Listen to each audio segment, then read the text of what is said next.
কিছু কথা চলছে। সেক্ষেত্রে জোট যদি আমাদের যেহেতু অনেকটা এগিয়ে গেছে, আইএসএফ এর সঙ্গে, সিপিএম এর সঙ্গে অনেক কথা চলছে আমাদের, বা মিমের সঙ্গে। সেক্ষেত্রে কার কোথায় কতটা সিট আসবে এগুলো আমাদের এখনো ক্লিয়ার হয়নি। সেগুলো হলে আমরা বেরিয়ে জানি। জনতা উন্নয়ন এটা পার্টি সিপিএম এর মধ্যে তো কতটুকু সফল হতে পারবেন বলে মনে করছেন?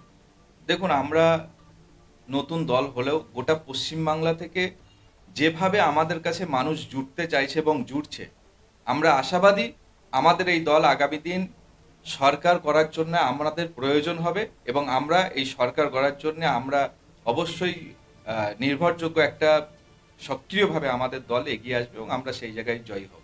আপনাদের জোট যদি না পারে, আমরা সমস্ত সিটে তো প্রার্থী দেওয়ার ঘোষণা দিইনি। আমাদের চেয়ারম্যান সাহেব বলেছে আমরা নির্দিষ্ট, কিন্তু আমরা 134টা কি 35টা সিটে আমাদের টার্গেট আছে, আমরা প্রার্থী দেব যদি আমাদের জোট নাও হয়। আপনি এছাড়া বসিরহাট নিয়ে আলাদা কিছু চিন্তা ভাবনা আছে?